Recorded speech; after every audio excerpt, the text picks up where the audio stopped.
Yeah, you're in. Welcome to the GT World Series. That would be such a cool way to Yeah. get to the coolest call you'll ever get. That's oh cool. yeah, I've done this. Like, I need to remember. Oh my god, I've qualified. Yeah. These same guys who've been winning everything are now slowly starting to fade away. Yeah, we can give them a race, but it's the people who haven't made it that are also some of the fastest.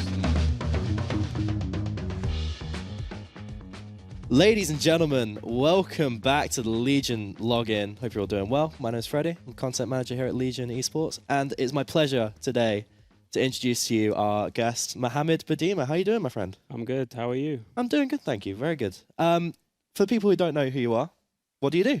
All right, so my name is Mohamed Buhdeima. I'm 21. I've been sim racing on Gran Turismo for nearly 5 years now. And today I'm here to give a little insight on what I do and what I've been doing in 2024. Lovely, amazing. We first met in Prague. Yep. Round 2 of the Gran Turismo World Series, very briefly. Met again in Amsterdam. So my first experience of you was winning a race, which I'm sure we'll love to get on yap about later, because before that, you didn't even have a photo in the Gran Turismo database for the race structure. So you're very new on the scene. I think you will be the first person as well now, first player to ever appear on our podcast, which will be very cool for a lot of people, I reckon. Thank you for the opportunity. Of course. Thank you for agreeing to come on. It's going to be great fun. If you've seen me on this podcast before, you know I love Gran Turismo. You know I love yapping about racing. So gonna have a great chat. So I mean, the first on my list is how did you get into sim racing, Gran Turismo? How did this all start for you? So it was around September of 2020. I was in my first week of college, and I had a friend who was on the same course as me, same class. He was doing a dirt rally on his PlayStation on a Logitech wheel, and I've played with him on a controller, and he told me, get a wheel. It's so much more fun for racing games. And it was around my birthday as well, so I had some money. I bought a Logitech wheel. Thanks to him, I actually even got the wheel anyway. I wasn't even looking at that sort of stuff before. Bought a wheel, played some games. I downloaded Gran Turismo Sport, gave it a chance, and from there I just kept racing, kept playing non-stop until even today. Very cool, very cool. So you started, when was that, around like 2021-ish? You started in racing? So I started sim racing on Gran Turismo Sport around October, November time, end of 2020. Yeah. And just non-stop, just been racing since then, playing on the online, practicing in the time trials. Very cool, very cool. So after starting gaming, how long was it before you were like, I can probably take this professionally, I want to race in proper circuits, I want to race against people like the best of the best. How long did that take from you to just buying your first wheel until like really I could do this, I could race? So it was sort of instant because I played a lot of racing games single player against like computer AI, and it's fun, but it doesn't hit that, that sort of, itch. You want to race against faster players, race against real people. So when I downloaded Gran Turismo Sport, the first thing I did was racing on the online, on the sport mode, sometimes in lobbies, in league races. And from then, I just instantly knew, this is what I want to do. I want to keep racing in this and improve my driver rating as well, because obviously we had a driver rating system on Gran Turismo Sport. Yeah. The higher you have it, the better players you'll race against. So I just kept doing that, and it was we had the daily races, and at the time FIA Championship, so the Manufacturers and the Nations Cup, and that's sort of where I stuck most of my time into, and the time trials as well. Yeah, racing against the other time trials sort of ghosts there. So that was it was sort of instant. I knew I wanted to race against other people online, just to prove that you're best, or kind of. I don't know. For me, it was never sort of that. It was just like, this is the gaming that I did in my spare time. Like, most of my friends were playing the mainstream games, FIFA, Fortnite, Call of Duty. For me, it was racing online, which was what I wanted to play instead. Yeah. And have fun doing. And it never really occurred to me that I was going to be doing top split, top level racing online until maybe around mid 2021 Yeah. when I started to be in my improvement phase Mm. around then. And then from then I was like, okay, I want to compete with the top guys. Competed with them in 2022, and then I started getting better and better from then. And then I was like, sort of, you know what? I do want to try to qualify. I don't think I will. I do want to try. 2023, I tried. We didn't make it, unfortunately, but I was getting better every month, every year. Yeah. I could notice progress. And then 2024, I was like, all right, let's go all in. Yeah. Try our best. And from then on, we qualified for the Yeah. manufacturers. And that is something that's segueing perfectly into my next point, is the process of getting into GT World Series. Because from an outside looking in perspective, I see on the GT7 Sport page, you see all these Manufacturers Cup, the exhibition series, which has just started the other day, I think. Yeah. And you'll see the qualifiers and all that. It seems very easy to get into in terms of like accessibility, maybe not competition wise, but what is that like process like? Is it do you just do the same as everyone? Do you just put in as many lap times as possible, as many races as possible? And so the first thing is to get your driver rating up, because there's matchmaking for these sort of races to get into the lobbies. And if you want to be in contention of qualifying for the live events, you want to be in top split always, or the top lobby, highest ELO, highest driver rating for it. So how do you do that is you grind up your driver rating in the exhibition seasons or the daily races. Yeah. And that's sort of where I've done my training, I guess you can say.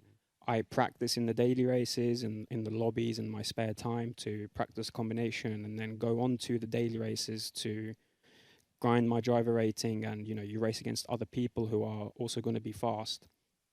And then the exhibition seasons is sort of the off-season time from the official qualifiers in the summer. And it's exactly the same format. You've got the manufacturers and you've got the nations. So you'll do like a qualifying lap, and then it will be like 30, 40-minute races. And those are also places where you can get your driver rating up. And then when it comes down to the official qualifiers, you've got your driver rating at a level where you'll be matchmaking into the highest lobby instantly. You will then obviously, let's say it's manufacturers, you would actually before then find teammates in other regions and select the manufacturer you want to take.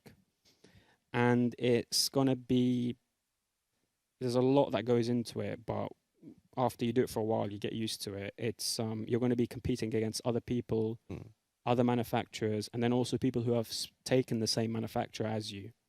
So, it's not guaranteed in the end. It's still hard. Yeah. And also only the top 12 manufacturers go. So you've also got to keep in mind you have to outscore the other brands. Your teammates in the other regions have to outscore the other brands.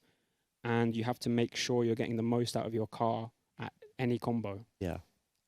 Because it is like that whole outscoring your manufacturers thing. There's always like 30, I think, ish manufacturers you can choose from. I think 28 specifically. Yeah. Yeah.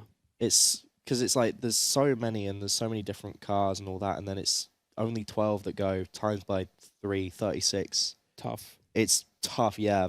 Sounds very tough. So once you've done all this qualifying, once you've done all these races, you get yourself to being selected. Is it a case of like you've proven yourself and then it's automatically you're in, or do you get like a call saying, "Yeah, you're in. Welcome to the GT World Series"? Kind of. How does that go? I wish that would be such a cool way to get to the coolest call you'll ever get. But no. So as I mentioned before the sort of season starts, you sort of know how the point system works. You know how many people are qualified. So let's say again, top 12. I'll give my experience of it. It was the final round of the season. It was round 6 at Fuji. I did my race. I stayed up to watch the Americans. So I watched my teammate. He got his points.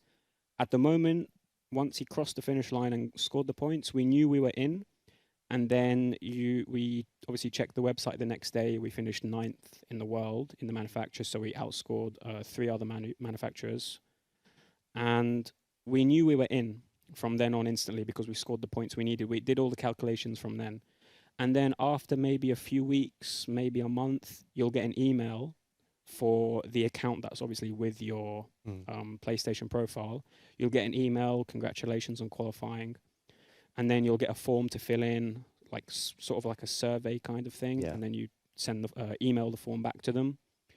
A main thing to point out for this as well is they also check your ID because you have to be 18 years old minimum to be participating for that. So it's all like proper stuff. You then get added to a private group for the people who have qualified, and then that's how they keep in touch with staff and also with Fanatec as well, which is maybe something else we can mention later on. But yeah, it's all done through like emails and stuff. So yeah. Very cool. So from then you're in at that point. So you're in GT World Series now. The first event we had was Montreal this year. Yeah. The Americans, July 7th, was it? Around July time, yeah. Yeah. So you're in. So now you get to watch the first event, Ferrari, of course, Team Ferrari. So you're cheering on. Who was it on your team? Was it Alonso? So what was that like? Now you're supporting a team that you are also a part of. How was that? Watching that first event, like definitely way more exciting to watch than when I used to watch as a spectator in 2023. Yeah. We were all at home. We sort of have a private Discord group for some other top split drivers from all over the world. We all keep in contact on a private group. So we all set up like a watch party to watch the first round in a voice chat. And also in our group, a lot of the other competitors are also in our group. So they had like their teams they were watching. So BMW, there was also, who was the other manufacturer that was with us? Genesis, we were also watching. A lot of us in our group, we all qualified. So a lot of us were cheering on for our own manufacturer. Yeah. And it was exciting to watch. We didn't score anything, but for me, I was just so proud to have helped my team, be part of that contribution, to have made it there in the first place. And the fact we knew we were all going to meet again in Prague and again in Amsterdam, my main goal was to just have fun, not finish last, and cheer on for my teammates when they're racing. And then obviously when it's my turn, do the best I can. Yeah, of course. So it was definitely very special, especially there was one moment when the Ferrari drove past the camera and you could see the names on the top of the window. Yeah. I could see my name. I was like, that's cool. Yeah, I've done this. Like, I need to remember, oh my God, I've qualified. Yeah. So. That must be so cool, seeing your name on an official stream, though. Yeah. Yeah. That's so cool. 100%. So, as you said, no points scored out of round one. How did that kind of affect you, because you had your race like only a month later? So did you feel like you had to prove something, or was it just kind of like you'll enjoy the experience, you'll enjoy the event, kind of? How was that feeling? That was for me because I was talking with Valerio, a good friend of mine. He's got probably some of the most experience in these events. Yeah, someone I could talk with because I believe he's been qualifying since 2019, and he was a 2021 champion as well. And we were just talking in a voice chat, because in our private group sometimes we were playing some games. We'd be on voice chats playing GTA and stuff like that in the summer.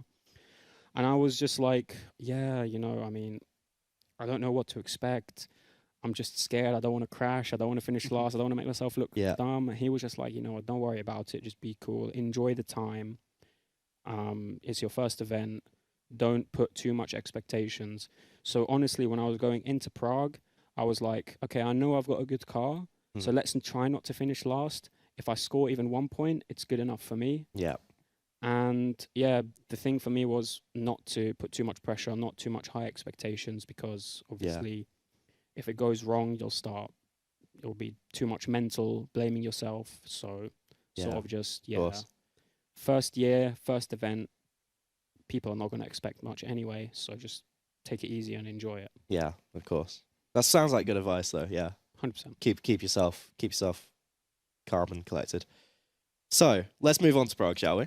Let's do it. This was the big one. This was my first ever esports event and your first competing event, which was very cool. So let's talk. What was it like then? So traveling to Prague. Event was on the 10th of August, right? So Yeah. at what point were you in Prague? Like, was there a lot build up within the drivers? Was there a lot of work you guys were doing before the event? Oh yeah, yeah. So before we even flew out to Prague, we had the combinations sent to us to practice at home, and then they also told us the equipment they're using. Yeah. So originally we did get sent the Fanatec DD Extreme, but there was sort of a change in the schedule, so they switched to using the Fanatec DD Pros, which is what you would have seen in Prague. Yeah. So luckily I owned a DD Pro before, so I took off the Extreme, put the DD Pro on. They gave us the settings to practice on, and then they told us the track and the track and the BOP, which we use.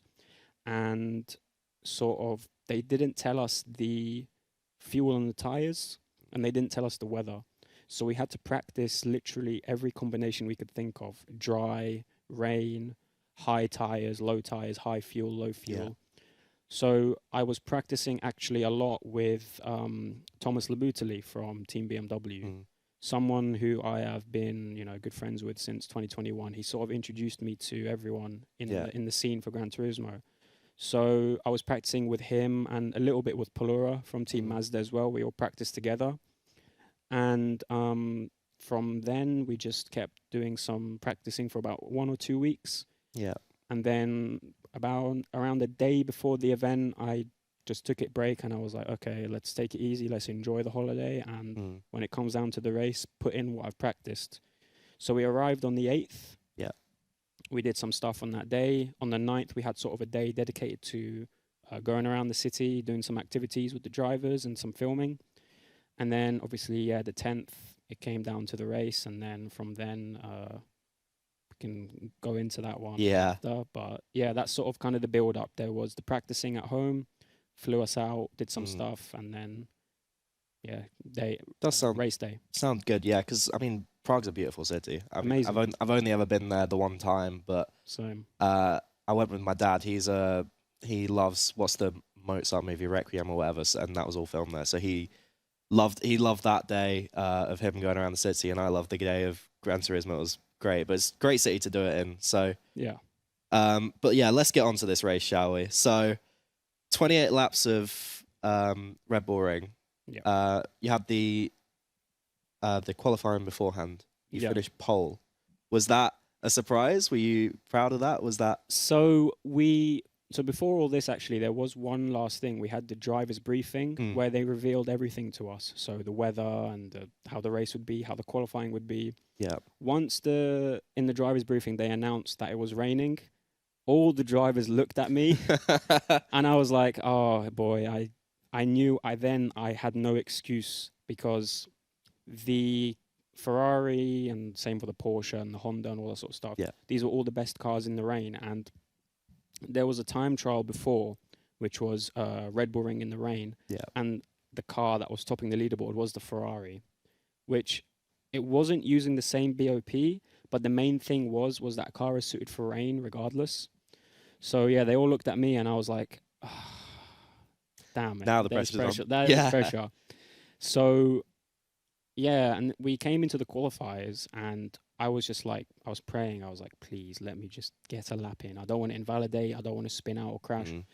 Top 5, top 6, because I know my car was good. If I can just start, not last, that's good enough for me. Yeah. And the thing is, the lap didn't even feel good. And, when I crossed the line, I was like, okay, it's pole for now, but this doesn't feel fast. Yeah. I was worried waiting for BMW, Honda, Porsche. Because you were 4th in, I think. You were the 4th person to put in a time, and you were about 0.9 or like a full second quicker than whoever else was in P2. It was, at the time, Rayan. Yeah. In Chevrolet. He set a 38.9, if I'm remembering correctly. Possibly, yes. And you were like 38.0. 38.0, yeah. Yeah. And then I knew the times before then were not good, especially from Audi. Unfortunately, Danny didn't get to set a very good time, despite the Audi being very good in the rain as well.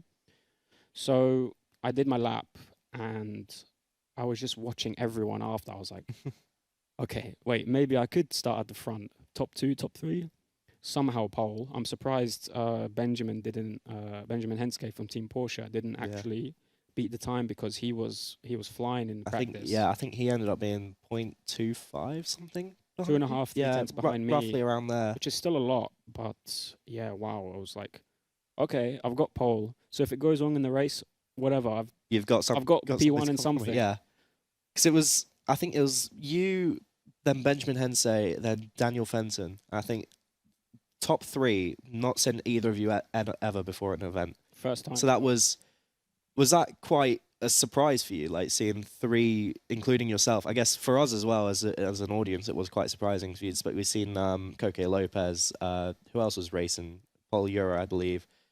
People that we've seen before compete and win. Yeah. We're like, okay, these guys, they should be up there, right? And then you see 3 completely like rookies, kind of 3 people that never been seen before in World Series stage. Was that a surprise to you? I'll be completely honest, not exactly, purely because of the fact we were in cars that were suited for the rain. We did have that sort of advantage over people like who've been doing it for years. Killian, Nicolas Romero, Koke, and the others, Polura. It was sort of expected for us to get good times. Yeah. Just because of the cars we were in. And yeah, for Benjamin, it was technically not his first event, because he did qualify for the 2023 Olympic Esports. So live event for him wasn't exactly new, but it was new in the fact that it was the World Series event instead of a separate competition. But to see also Daniel Fenton, another UK competitor as well, it was really nice to see that he had a good qualifying. Yeah. We'll get on later in the race what happened. Yeah. But in terms of qualifying, I was shocked. The fact like I was the one P1, not anyone else. Normally qualifying for me, actually, even at home, is not my best skill. Time trial, it's not always something that I'm best at. So the fact that I wasn't as nervous as I thought and didn't get it completely wrong. Yeah. I was really happy with that, with the performance in the end. Nice, very good. So then the race starts. Still raining, of course. We love that. At the start of the race, it was very uneventful. I guess that's a good thing for you though, because you're still P1. Like there were a lot of your race pace looked good. There were a few slides, like especially like fast sector, start of sector 3. Yeah.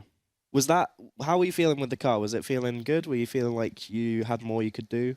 How were you feeling like within the first few laps? So for me, the car felt fine. The funny thing is, it was more the setup I wasn't used to, because at home I played on a around 32-inch monitor, which is quite far away from my rig.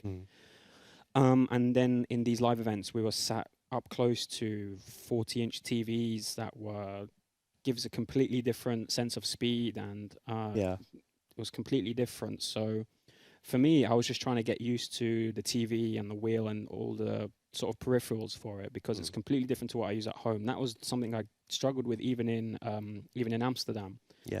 So the car was fine, but I wasn't driving as good as home. I couldn't do the lap times I was doing at home because, again, I didn't have a good sense of speed or a sense of where I could brake and how much speed I could carry through corners. So sometimes I was either going too slow or too fast, which would kick out the rear end, and I would slide through, which is actually played into my strategy, which I did later on, which we'll go into in a minute. But in terms of the first few laps, it was kind of good that I had that clear air, because I could settle into as I said, the setup and the feeling of the car and stuff in the race. Fair enough. I'm gonna go through, because I watched the race again recently.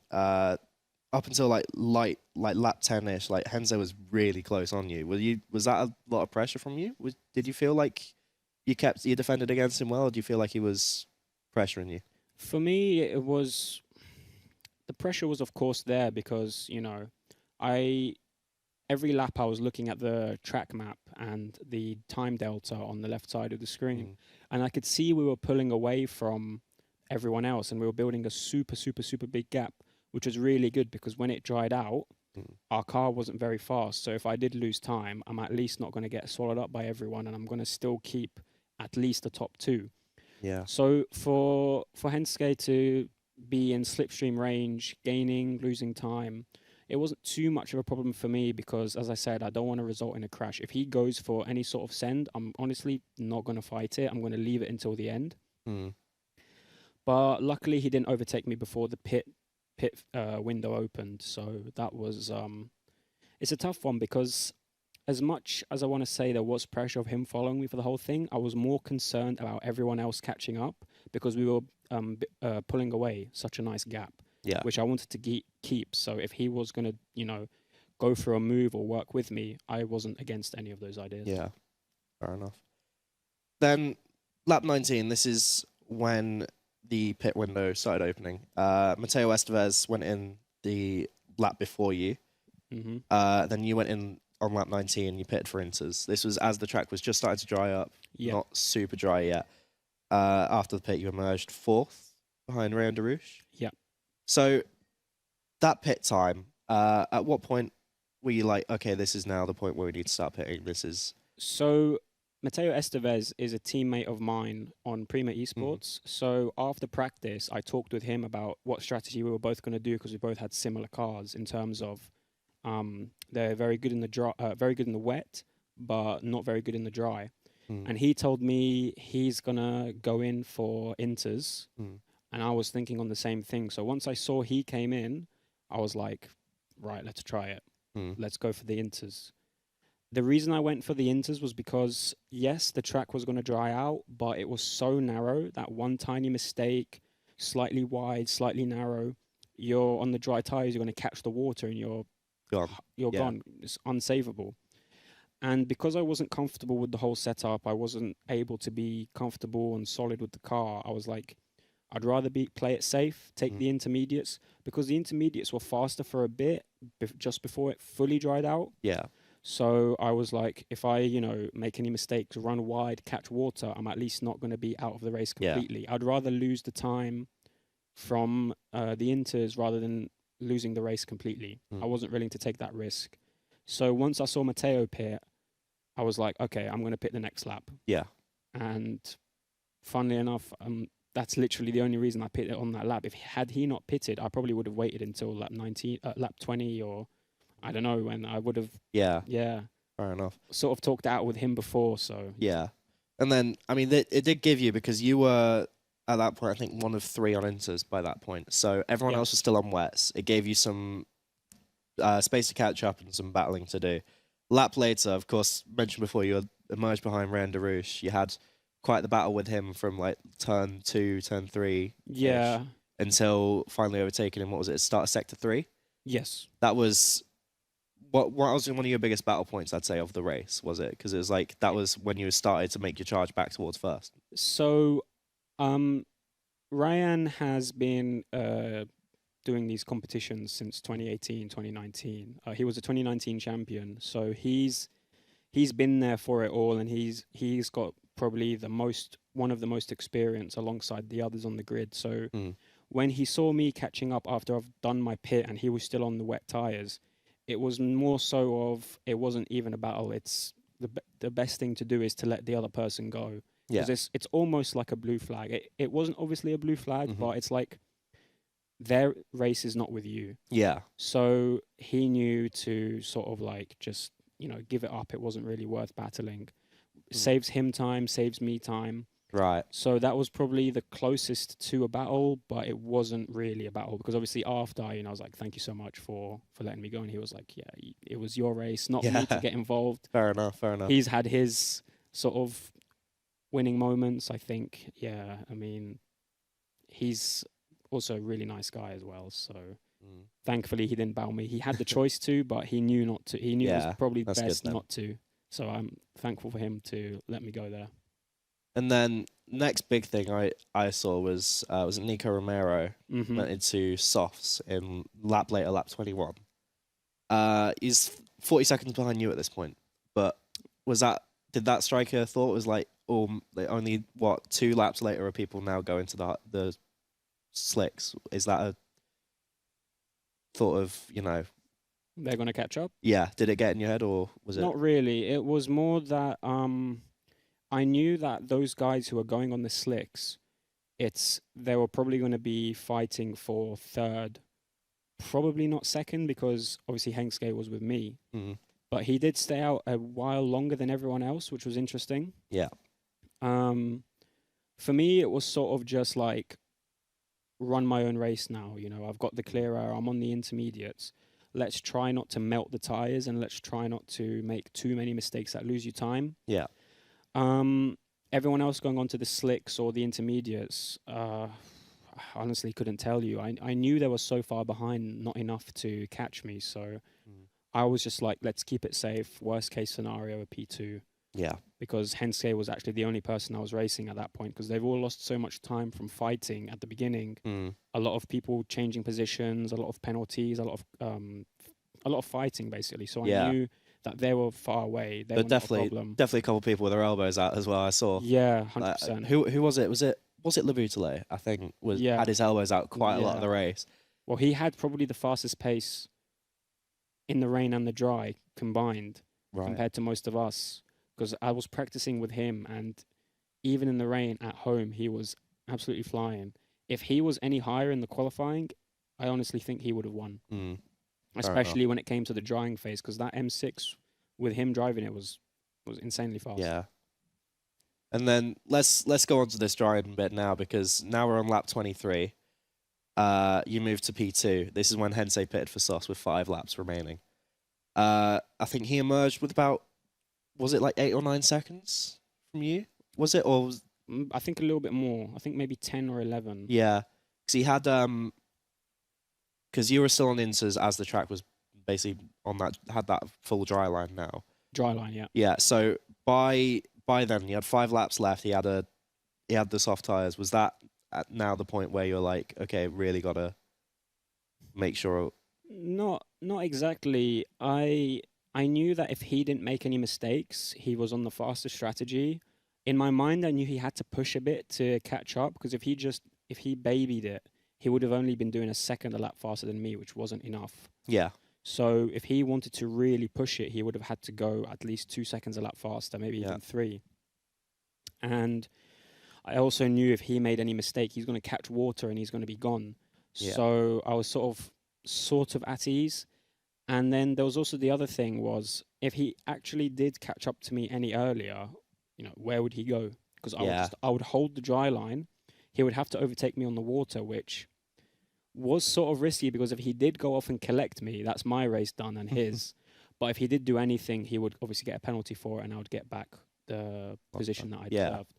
So it was more so of like, you know, we can try to defend it, but worst case scenario, you know, P2 in your first event, you know, it's still good. Still points. Amazing. As well. Yeah, exactly. Yeah. Still points. So we had, what was it? That lap after, so you'd taken P2 back, you then took first back on lap 23. So first place, 5 laps remaining, or 4.5. This was the point where it was like there was a dry line, and then the next lap, I think they were saying Hensei was doing 2.5, maybe nearly 3 seconds a lap quicker, and had about 8-second gap by just 1 lap after he pitted. Yeah. So, I mean, you've already said like the way you were defending, but that was, so he would have been up on you like before the final lap, no? Yeah. And then, kind of on a different area of the track, we had Danny Fenton, who started P3. He had the big crash. Yes. This was probably one of the biggest parts of the race from a spectator's point of view. Did you get to watch that back? Did you see that crash back? Oh yeah, 100%. I watched back the race to see how it was for everyone watching me, but I also saw what I missed. So it was Fenton, Killian, Rayan, and Thomas all in a fight for P3, and Thomas backed off because it was almost too wide on a dry line, which wouldn't work. Thomas backed off. I believe it was either Killian or Rayan that came through, and one of them tagged Daniel, and he touched the water under braking, which was instantly race over. Yeah, which was what was something I was worried for, which is why I didn't take the softs. Yeah. Because you know you touch water and that's race over. So that's like prime example of what you didn't want to do, kind of. Because even to save it would be nearly impossible because you're going to be wheel spinning until you get back on the dry, and the car would be all over the place, and that's way too much time lost to even make up for it. So I was really sad to see that, because it would have been nice to see Fenton also on the podium. It would have been a top 3 podium for British 1-3 and British 1-3 and another and all 3 rookies as well. That would have been amazing. But for me, it was still special to share the podium with Thomas again. You know, he's one of the best guys in the community for me. So the fact I could get to stood on the podium with him was amazing. I mean, let's talk about that, shall we? Because you had 2.9 seconds at the start of the last lap, and by the end of the race, 0.092 seconds. Like, that drag across the line with you and Benjamin Hensey was another highlight of the event. Definitely one of the coolest shots. And just hearing Tom Brooks on the commentary going, Buhdeima has done it. Like, that must have been such a cool thing to feel, and such a cool thing to watch back as well. But that commentary, the race, the crossing the line first in your first event, how did that all feel? How was that for you? Felt like a story. Nice. Story. Yeah, it was. I saw he had about 2.5 seconds to me on the last lap, and I knew that's how much he was gaining. So I knew he would be on to me in the last corner. And I was like, the main thing for me was like, please don't crash me. Please don't go for a desperate move. Like, if he's gonna go for it, you know, go for it. But we come down into the last corner, and I slightly moved to the inside to give him the outside, but my sort of plan from there was to give him no choice but to run onto the water, which would he wouldn't be able to get the run. So I sort of just like held a bit of the inside and held a bit of the half of the dry line, and I slowed down a tiny bit just so he couldn't cut back on me. And then once I got the run, I sort of knew, oh my God, I've done it. I've won the race. And then a split second later, I was like, okay, I've won the race, but this is the live event. It's not a race like at home. Like I've done it. I could hear the crowd screaming behind me, people clapping. I could hear the commentators, because the headphones we had were very, very blocking out a lot of noise, but I could still hear everything that was going on. Yeah. And I was like, oh my God, like I wish I could go through that feeling again. Yeah. It was amazing.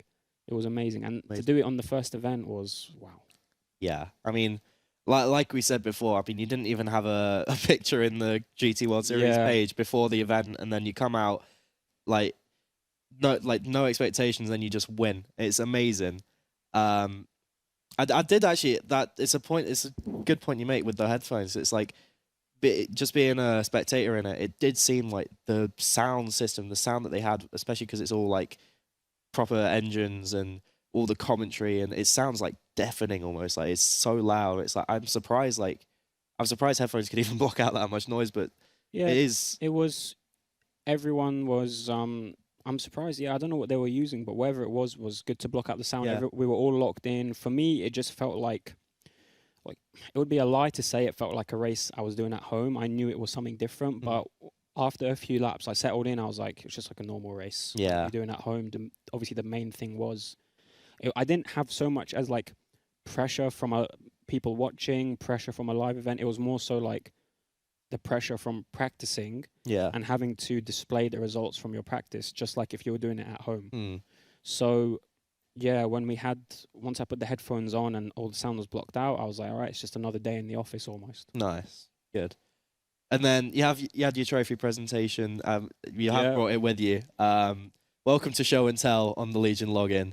The first place trophy, that is amazing. It's so cool to see in person. It's like, so you got I'll drop in a photo of it so you can properly see it, but you got the round 2, the Prague. It is an amazing trophy. Congratulations, man. Thank you so much. You got the hat as well. I'm surprised they let you keep that, to be honest. But yeah, me too. I mean, this is the same. I think they give these hats to race people on the podium in F1, I think. Yeah. Because Michelin are sponsors as well. It is dead. I mean, I love my hat, so this is a dead cool hat. Yeah. I haven't worn it since then, so it's still fresh. Still a collector's piece. It's just been sitting on my desk with the trophy next to it. Very cool. Well, thank you for bringing those in. No problem. Right. So there you go. There's what a trophy looks like, because Legion aren't winning any soon. You never know. No, you never know. We'll see in the few years to come, but very cool. So now Ferrari on the board with 6 points. I think you were the like P3 by that point. Jumped from basically last to P3, yeah. Because there was Porsche they had 2 third place finishes, or second place. Was it? No, because Takuma Sasaki was it in round 1. They had 2 podiums. I think he got third. Yeah, no, yeah, it was third and second. So they had 11 points. They were winning just from consistent driving. I think Lexus were on 7 because Coco Lopez scored 1. Yep. In fact, I can probably just look at it, can't I? Yeah. So Hensei scored 5, so that would have brought. It would have up had to 9 points. You had 6. I'll see. Where is it? Here we go. So here we go. Live score rankings. So Lexus were on 7, BMW on 4, Genesis 3rd, Genesis won 3, sorry. You were on 6, and Porsche, 11. No, 9. Yeah. So definitely up there, top 3. Yeah. So was that good to feel like you'd pulled yourself up, you'd put yourself in a good position for the next round, right? Yeah, it felt good because in the online qualifiers at home, I also scored the most out of my teammates in the other regions. So to be able to again carry them up to score the most points for the live event, it sort of made me think like, okay, you know what, we could probably pull something towards the end if we can score in Tokyo and in the World Finals. Yeah. So I was like, it's not over. We scored 0 in round 1, but there's still 2 more rounds to go. So yeah, and good feeling. Before we do talk about Tokyo and the Manufacturers' Cup there, you mentioned Valerio Gallo before. Yeah. It's being someone that you talked to. He, of course, won in for the Nations Cup in Prague. Yes. So both of you winning. We had the Italian national anthem twice. Yeah. For Ferrari and for him. Yeah. Was that good to share the win with him? 100%, because he, he's been so supportive and so nice, and so was everyone else, of course. But I did speak with him briefly, 1-to-1 about it. I was like, you know what, I'm a bit nervous about everything, and he was just so calm, so chill. Yeah, he's got the experience, and the fact we both won our respective events and had for him the Italian national anthem played twice. Yeah, it was like almost written for us. Yeah. It was like half a dozen letters. I think it was him. Was it a few of his mates as well? All like sing along to the national anthem both times. Those were. So that was Karim, VQS Catfish. He's another top split driver, right, who races with us. He's not as active anymore because he's obviously got his jobs going on. Yeah. But all those the 3 or 4 people on camera who were singing along with the national anthem was Karim, VQS Catfish. We had Consta, who was a 2022 and 2023 manufacturer's driver for McLaren, and also Marty, who is a owner of the biggest Gran Turismo Discord server, who he came down to loads of events before, so it was all friends that were there. Nice, good. So let's talk about Tokyo, shall we? So round 3, final round before the World Finals, was late September. It was Jun Hashima? Jun Hashima, yeah. So with obviously your win, were you feeling confident for him to bring home some more points for you before the finals?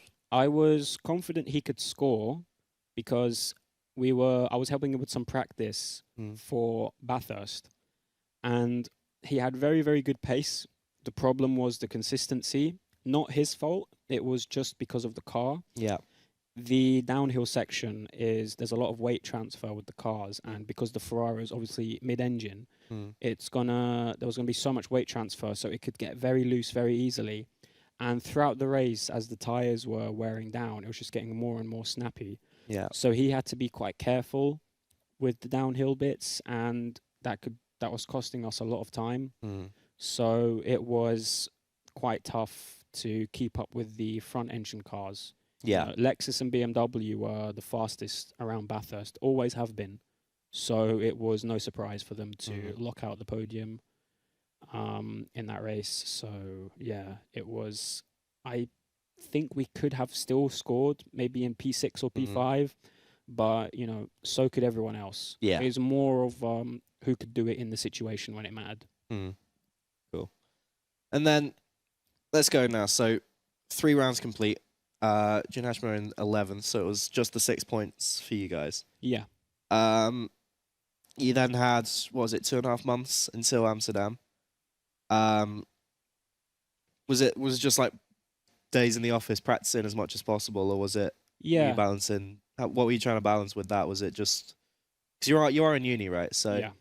how much of your time is when you're going to a world finals for Gran Turismo? How much of your time do you have to sacrifice in uni for that? So it was every day almost. I would be in class every day. I would come home, do some practice, sleep, repeat. I was actually playing a lot of iRacing at that time. So it was, I was playing iRacing from October until early November. And then after that, I spent the whole month just practicing for the world final, which was more than enough time for me at least. So uni wasn't too much of an issue in terms of time management. It was more so like 2-3 hours practice, and then obviously focus on the other stuff we had. We had a lot of projects going on as well. Yeah. So it was more so the weekends when I had to do my driving mainly. But thankfully, yeah, my schedule wasn't too bad. I was in every day, but not every day until 5 p.m., not 6 p.m. Sometimes 2 p.m. we finished, so that was fine. Fair enough. And then let's get to it. Let's get to Amsterdam then. So Yeah. how similar was it to Prague in terms of the experience? Was it like, because we had that on the 7th and 8th of December, my birthday, which was fun. We had, so how early was it again? You got there 2 days prior, was it, in Prague? Was it same again in Amsterdam, or? Well, technically no. I was one of the last ones to arrive. A lot of them arrived the day before me, which wasn't really too much of an issue. But the main feeling was it was completely different than Prague, because all the drivers were there, all the teams were there, international. It was probably the best experience for me because, it's the world finals. I was meeting with the Americans and the Asians and the South Americans and the Oceania drivers, and it was for me it was like a massive school trip. It was amazing, best feeling ever. Yeah. All wearing new uniforms and everything as well. Of course, yeah. Basically, the uniforms, a lot of the times they actually told us we had to basically wear the shirts everywhere we went for the dinners, the lunches, and the tours and everything. But similar, yes, but much more better experience, I'd say, for me was the World Finals. So let's get on to it then. The manufacturers race was on Saturday the 7th. Before that was the TGR Cup. Did you watch much of that, or were you just prepping for the manufacturers cup race? So yeah, we watched the TGR. We were in the front row. We had practice, I believe, early in the morning. So we got our practice out the way, and then we watched the TGR. And the Toyota race was great to watch. Go off on a little side point was I was quite proud and happy to see the younger Asia drivers. Yeah. We had Rian and Koki. One, I think Rian was 16 or 17, and Koki was 11, 12 years old. It's crazy. And it was amazing to see because they're so young, and they're going to be probably doing this for years to come. Yeah. So I was really happy to see those guys, especially Koki. He did quite well for his first race. So it was great to see. And for the TGR, it was also another side point as well. It was Baptiste Beauvoir's last race. Really? In the GT World Series. He's been competing since 2018, 2019. Because I've seen his name. Because what I love about Gran Turismo, the game, is they have all the names of the GT World Series drivers that you just play against as the AI. Yeah. So his name I've been seeing for years. So I didn't know that was his last event. He has, so there was the after party when he made his announcement to everyone. It was his final event and everyone celebrated for him and stuff like that. But for me, it was because Baptiste is someone who's been in it for so long and another person who's been really nice to talk to. And he's been I was actually sat with him in the front row when we watched the nations, and we just talked and talked. Yeah. And, you know, like when I saw it was his last race, I was like, you know what, like, wow, it's like it's a really hard feeling for him, I think, because he didn't get into the finals for the TGR. So for his last race to be that, after that it's done. It's like, you know, this guy's been at every event, and now that's it. Yeah. And it's probably going to be the same for a lot of people. I think this year we probably won't be seeing the same people as the years before. People are growing up. People are moving on to other things. Yeah. Some people just don't have time, or some people are just losing interest, and the next generation are getting faster. So Yeah. it's sort of like that middle era where, same in sports, where, you know, some athletes are reaching their end, new athletes are reaching their beginning. In Gran Turismo, it's like, yeah, these same guys who have been winning everything are now slowly starting to fade away. Yeah. It's going to be the new guys coming in. So for Baptiste, especially in the TGR, it was quite unfortunate, but you know, it was quite surreal to see for that. Yeah, of course. I mean, just on the TGR, slightly different point, but what I liked about it was finally something Super Formula. Yeah. Because I've only started since Barcelona 23, and that was just nations and manufacturers, and of course TGR with was it GR010? Yeah, so the Group 1. Yeah.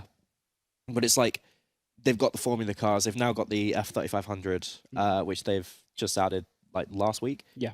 It's like they've got some decent Formula cars. I would like to see them used more. It's something that we did speak about a little bit before we came down, sat here.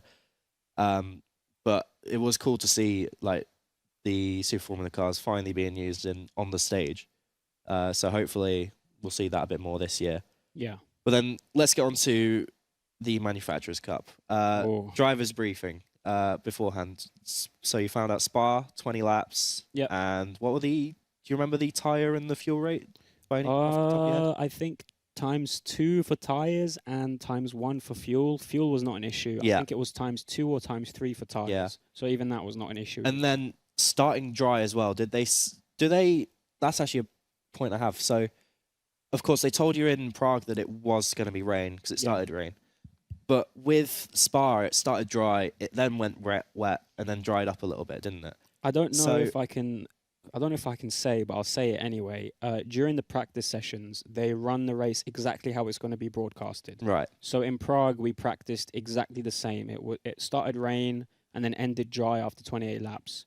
Same for Spa. It started dry, rained, and then dried up again. So the practice session was exactly how the race was going to be. So sorry to spoil, but they are technically scripted. Yeah. But something to keep between us and the viewers. I mean, it's kind of it kind of makes sense. It's like, you know, you'd have a weather forecast for any other race, right? So pretty much, yeah. It kind of makes sense, except you know it perfect instead of it might be this. But, yeah. You know exactly when to pit, basically. Yeah. Which I guess is kind of good, but I guess is also kind of like you are taking a bit of the surprise out of the strategy. What would you, if you were running the event, would you do it the same, or would you? I mean, the thing is, for the sake of not having so many field spreads and for the production of everything to look close and be a good race, I'd probably let the drivers know in advance, especially with the experience, because if we go into it blind, 80% of the time, people are going to be all over the place. There's not going to be much racing. It will probably be quite boring because no one's going to be battling. Yeah. And also just be a headache for the drivers because, you know, some people might be pitting 3-4 times because they've picked a dry tire, but then it's rained again, or they've picked a wet tire and it's dry. Yeah. You know, it's with Gran Turismo, it's sort of not the most forgiving with this sort of weather stuff. So it's quite important you're on the right tire at the right time, I'd say. Yeah. So let's go in then. Qualifying was more F1 style, the 3 qualifying sessions and the 3 being eliminated in Q1 and Q2. So Q1, Jun Hashima, pole position. Was it? I did have it here. If I can find it, I'm on round 3, not World Finals. Here we go. So Jun Hashima in qualifier 1 set a 2:17.339, only .062 ahead of Sasaki in the Genesis.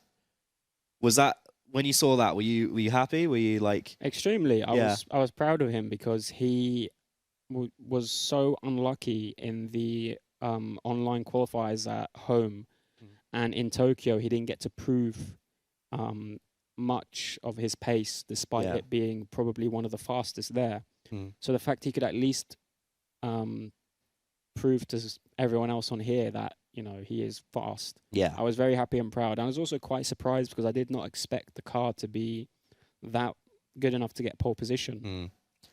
And then we'll move on to Q2. This is slightly less happy. This was your stint, your qualifying. So you finished, unfortunately, P8. Yeah. Which was bottom 3. So, I mean, you say that, only 0.8 of a second off first. Like, it's not years. a lot. For us, it's years. Okay, but coming from me, I'm technically I'm still driver rank D/C. Like, that is not a lot at all. But it's like, you just say to someone 0.083 between 8th and 1st. It doesn't sound like a lot. But I guess for you, yeah. So P8, unfortunately, out in Q2.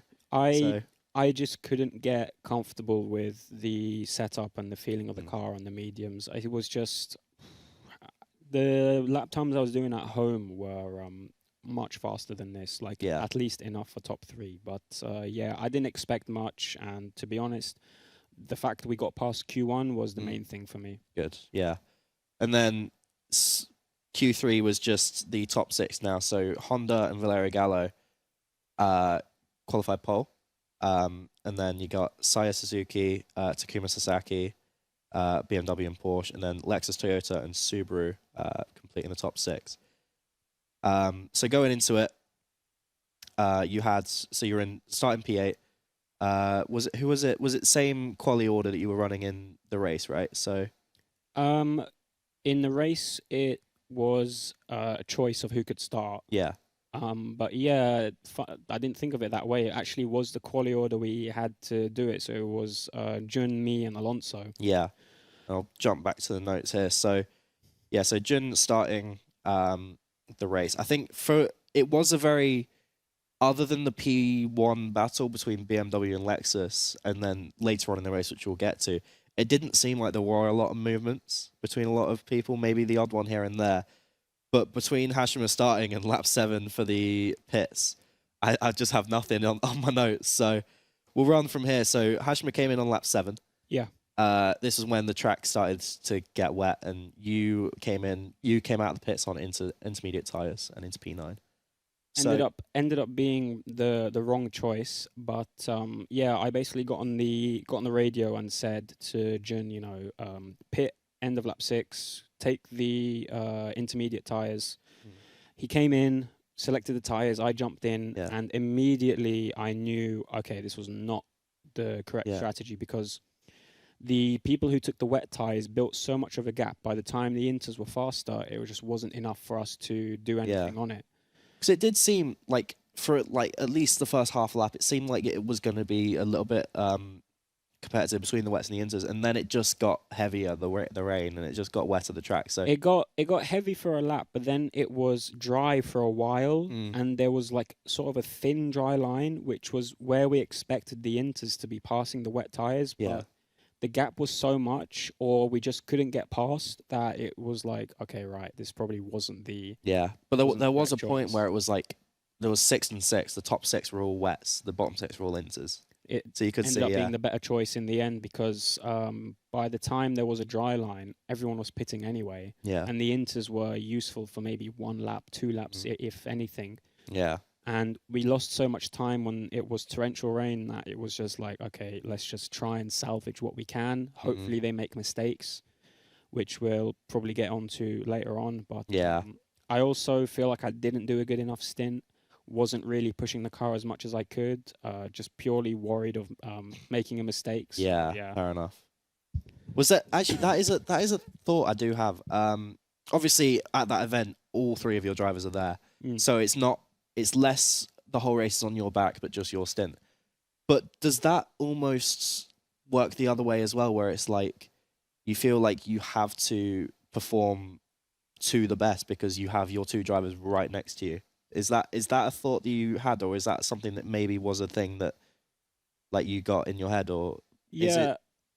it's sort of more so like because it's in your hands, you don't want to ruin it for both of them. Yeah, So it was more so for me. I was like, right, I don't want to DNF or get us out. Let's just keep it safe so that yeah, when they jump in, they've got a race they can do. yeah. There you go. So as I mentioned, pretty much all the screen time is BMW and Lexus at this point. But Yeah. Other than, I think the big thing was one big thing that happened was Toyota served the penalty in lap 12. Do you remember what that was for? Did you see? Because I don't think it was really on the stream. It may have just been track limits. But that put you back up to P8.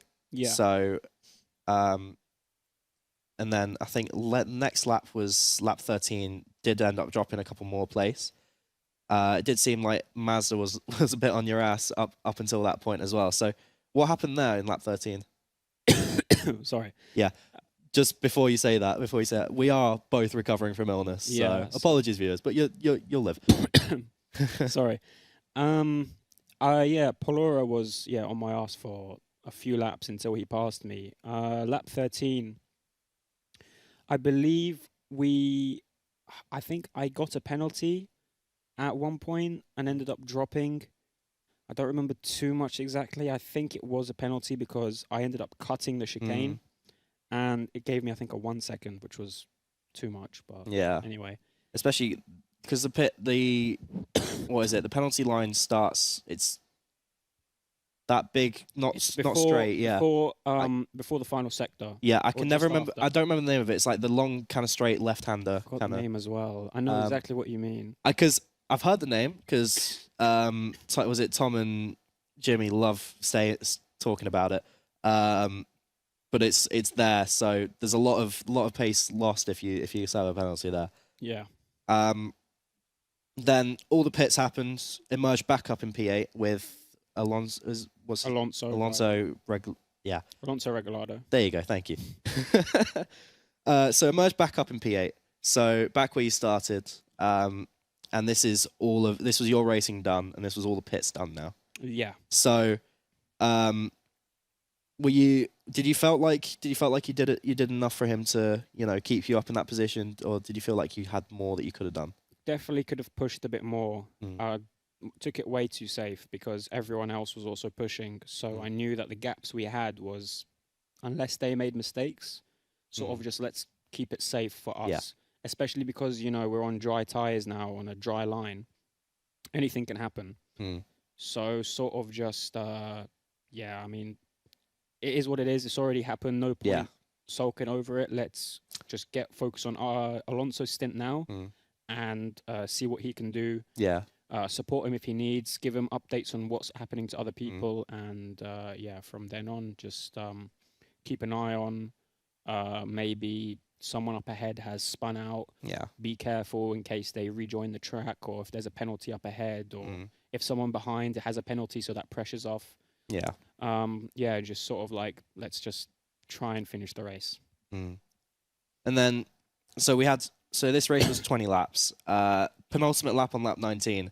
This is something we watched back before we came and sat here. We had a couple big crashes. We had who was it? Chevrolet and Toyota, Subaru and Mercedes. I think there was someone else as well, but it wasn't on stream. But it was those two. Yeah. Those four teams and those two crashes. Right, it was right at the edge of the first straight after Eau Rouge.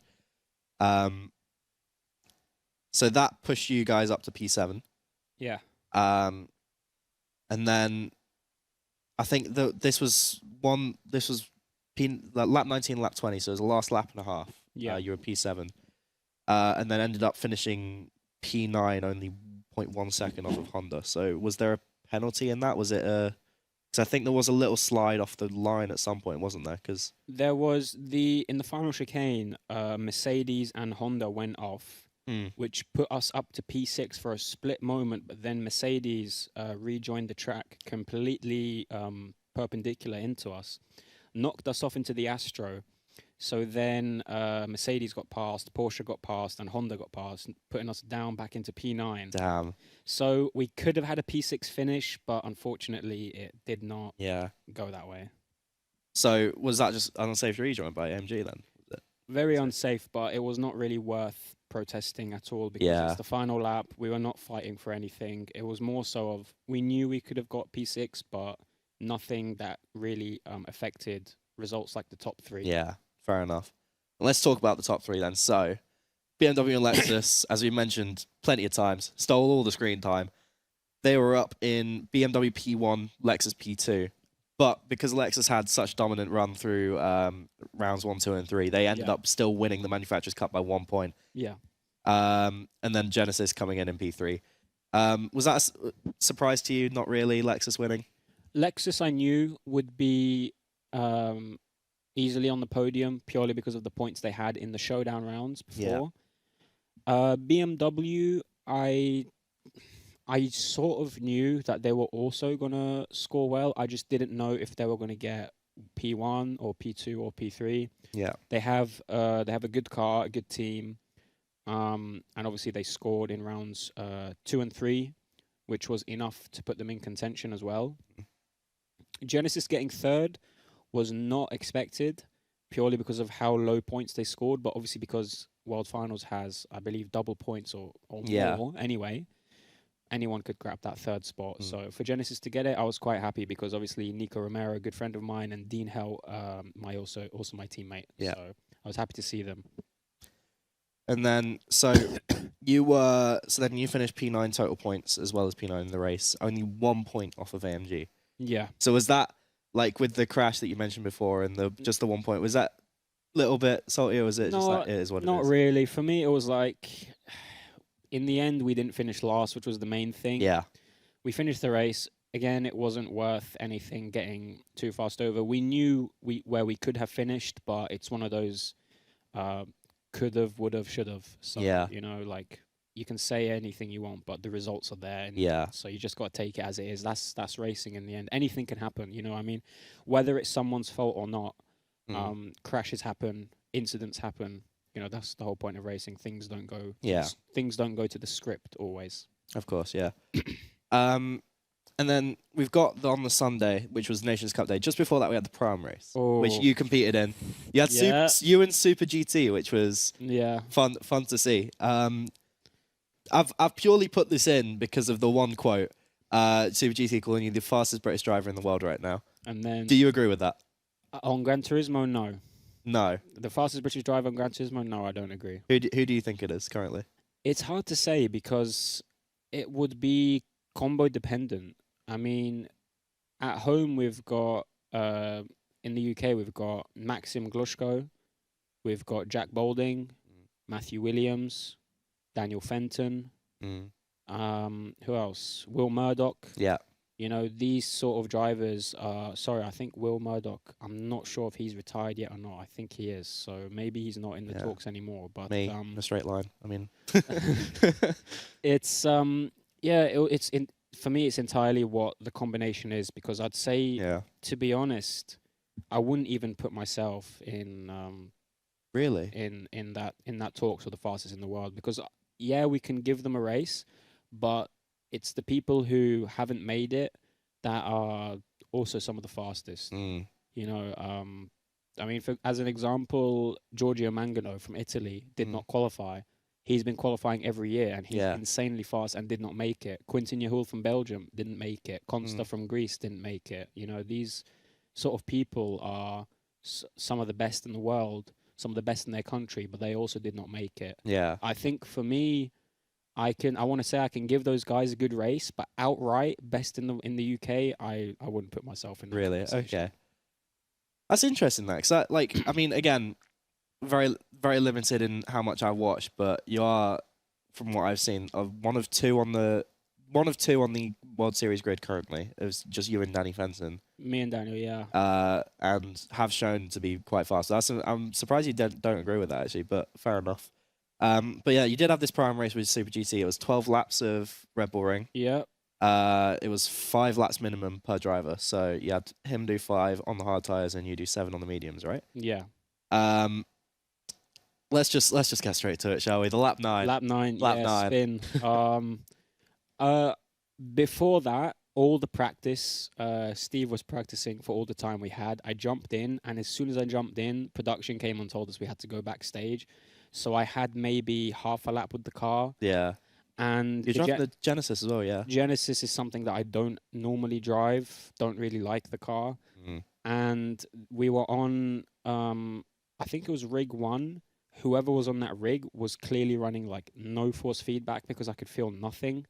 So I was pushing the car slightly.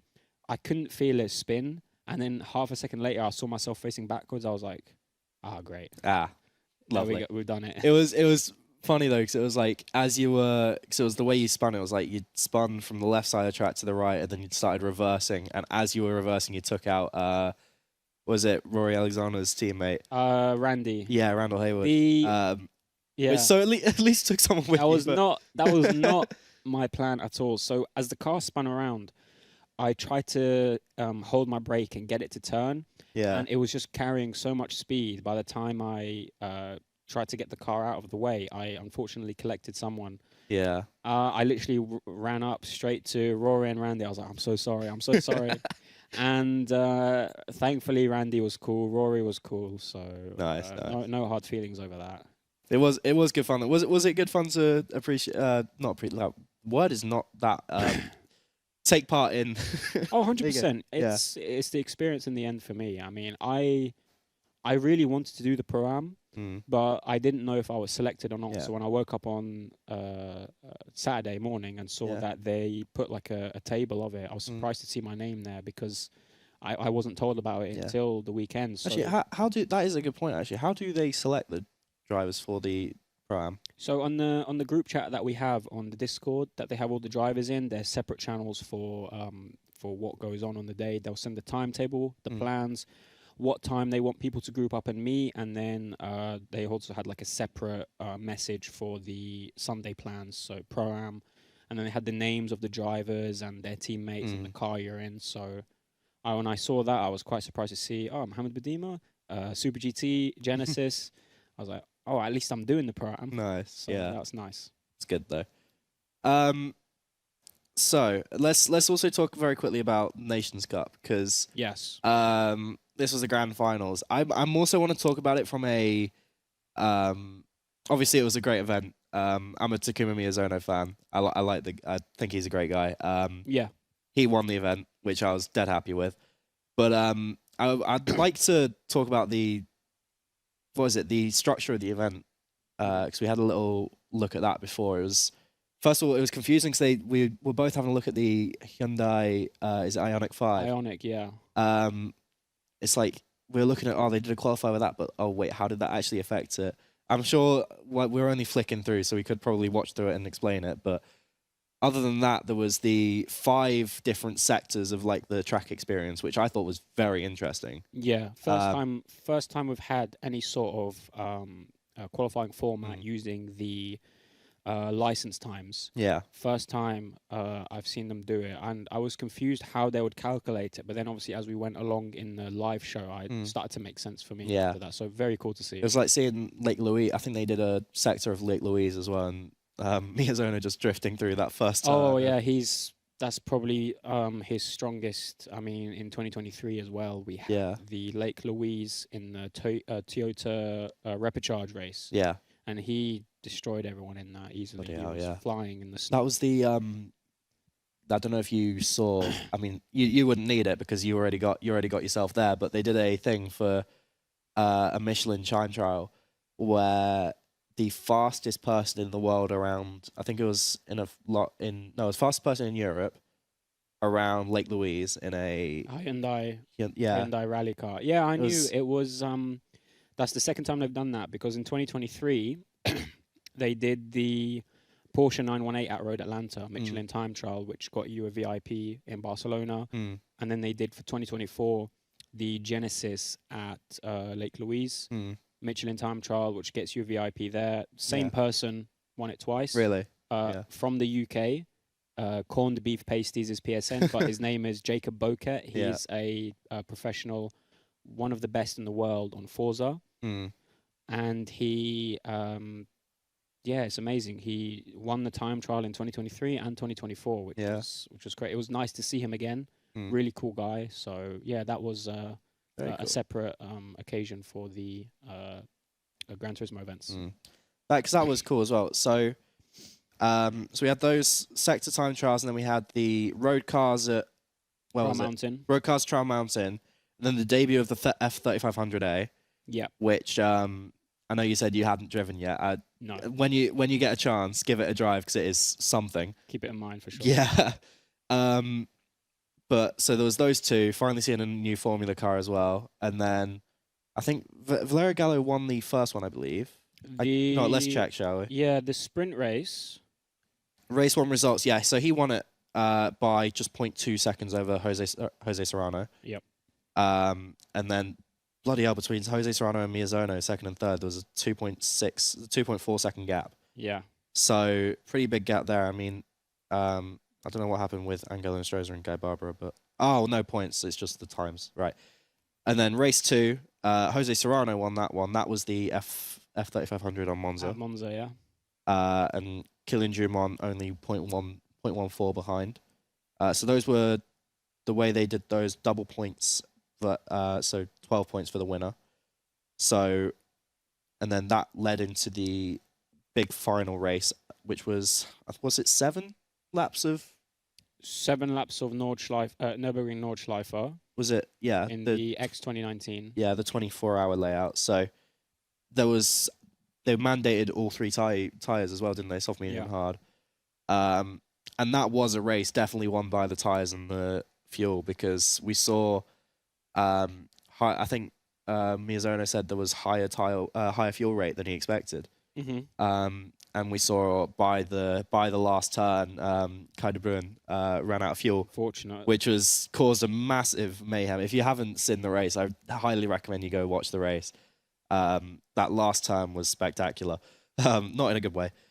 And then we also saw Valerio Gallo on the hard tyres stuck behind, or no, he was on the mediums, was he? I don't remember. It was one of the two, and he was stuck behind 2 others on the hards. So it was like you saw all the different tyres and obviously a narrow track, and that was a crazy race. But Takuma Miyazono winning that with, I think, 40 points he had total. 50 even. Which is 3 more than Kylian Dumont had after all the races. Yeah. And I still remember the intro video they did because they did that whole video edit of the whole reminder of all 3 events beforehand. Yeah, that was cool to see. All the Kylian Dumont leading 3 people by 1 point. Yeah. And that whole storyline that they built was dead cool. I mean, I've got to give props to the editors. That was very good. Yeah. The storytelling was amazing. But yeah, that is Gran Turismo World Series 24. Let's talk a couple other things. So, you've mentioned before you're part of Prima Esports. Yeah. What is it you do with them? Is there other leagues outside of World Series that you compete in, or is it? So I've only done 1 league my whole time on Gran Turismo 7, representing Prima. Technically 2, but that was a special event. I've done the Bathurst 12 hours, which we won by almost 2 laps. There was the MSI League that I did, which had a prize for the top 3, which we unfortunately didn't win any of the top 3 prizes, but it was like a season of racing in the GR010. And that's pretty much it in terms of, for me, because I joined them in 2023 around Easter time of 2023, just before summer. So I haven't been with them that long, but I have done some one-off races with them as well. Yeah. Prima Esports have drivers in other sims as well, ACC, iRacing, Gran Turismo, of course. Gran Turismo, though, is our biggest roster, most active. Yeah. We've had drivers like Mehdi Hafidi, qualified in 2023 and 2022. We've had Kylian Dumont. We used to have Baptiste. So it's a French team, so a lot of French drivers are with us. We also used to have a lot of Gran Turismo Sport drivers who unfortunately are not racing with us anymore. But Yeah. Prima Esports has been probably one of the top Gran Turismo teams that has been around since the beginning, Mm. alongside TX3, which is no longer a team that is active. But you know, TX3 and Prima, both French teams, had a lot of in common, basically. Yeah. Fair enough. So there's another thing. So as someone I like racing a little bit. I've done some racing with GTSRL, which I mentioned before. I'll definitely be sending this podcast to him when it's out. I've just started with ALR as well, Aero League. So I've done one trial with them, which I didn't get in for. We'll be trying again with them. But as someone who I like organized racing, I'm not always a fan of just logging on sport and doing whatever race is available. One question is like, what do you know? Are there any leagues for like someone like me that's like wanting to get in, that wants to do more organized racing, like that you know of anyway? That I know of, not really, because I don't get myself involved with them. Usually, it's not something that I put my time into anymore. Yeah. What I can say is it's similar to when I started. What I did was I got into leagues, got into Discords, talked with people, because I was like you. I didn't really agree too much with the daily sport races at the time. So keep in contact with the league races that you have, keep in contact with those guys, and I think just keep practicing with them, keep racing with them until you feel more confident to do the World Series races in your own time. Yeah, definitely, we'll do that. And then before we hop onto some quick fire questions, I'd kind of leading off on that. Obviously, we mentioned young people starting Gran Turismo all the time, and it's a good game for a lot of people to get into. Say, for example, people watching this and they want to get into Gran Turismo, want to get into sim racing. What's one like your key piece of advice you'd give to them? Don't give up practice. As annoying as something may seem, like a time trial or practicing a car or practicing a track, and you feel like you're getting nowhere, as tempting as it is to just give up, I promise you it's worth it if you keep carrying on, especially if you're set on a specific goal. Say you want to set a specific lap time and you're just within reach, keep going until you get that lap time. And again, the most important, just practice. Yeah. With the practice, don't half commit.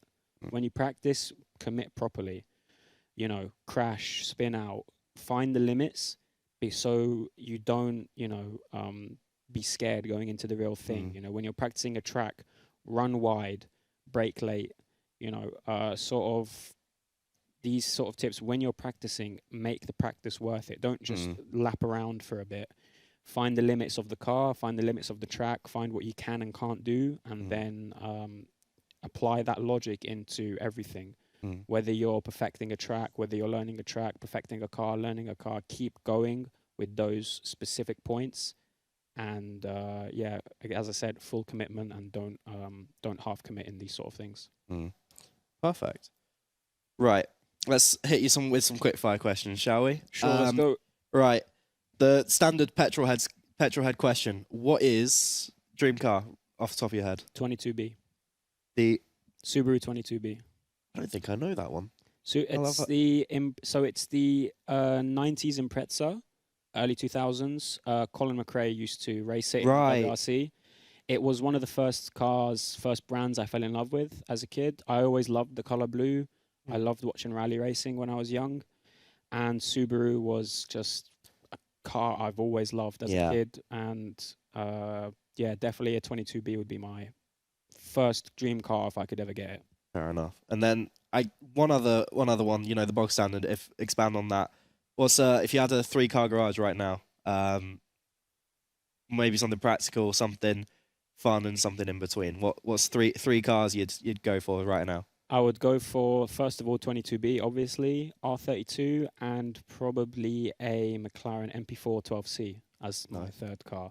As it wouldn't be like a daily driver or sort of thing, but if there was no limits, those would be my 3 cars instantly, easy. The McLaren MP4 12C, I'd love a British supercar, race car. Yeah. McLaren MP412C, you know, may seem old to some people or irrelevant, but if you were around there for the time, it's an amazing race car. It's raced in GT racing.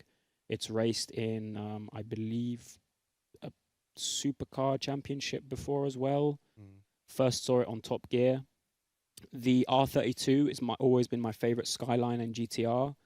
Everyone loves the R34 or R35, but for me, I love the R32. I love how simple that design was from, I think, the early 2000s, late 90s, I believe it's from. Yeah. And the 22B, again, as I said, you know, Subaru's always been my childhood car, so that would be my top 3. Sounds good. Favorite track in Gran Turismo? Brands Hatch. Nice. Very simple. Very straight to the point. Love that. Top 3 drivers on the Gran Turismo GT World Series grid. Active or all time? We'll go active. Active. Valerio Gallo, Thomas Laboutelet, and Polura. Nice. And then, if you couldn't race for Ferrari, who would you race for? Subaru. Knew that was coming. Yeah. I knew it as soon as I asked Dream Car and you said Subaru. That's coming. And then final one. This can be a little bit quicker than a quick fire question. What's next for you? Do you reckon after this year, after a fairly successful year? Would you go again? Will you hit it again? Definitely going to be trying again for 2025. And in terms of sim racing, try to pursue something on iRacing after. Nice. Lovely.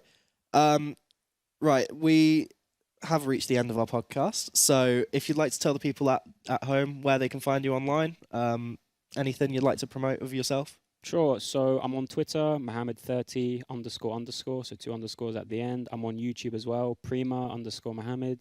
And if you want to follow me on Instagram, ig.mohamed with 2 Ds at the end. Lovely. For me, if you really want to see where I am, Fred Monster 2004 on anything I am on. I keep it simple. And as is tradition in the Legion login, I'm going to clean my lens. We do a little selfie at the end of every podcast. I'll whack this with the collection of the other 2 we got. Let's make sure all the settings are all good. Let's go. Amazing. So that'll be on the screen somewhere. We'll probably pin it up on the board. Mohamed, thank you so much for coming on the podcast, man. Thank you for your time.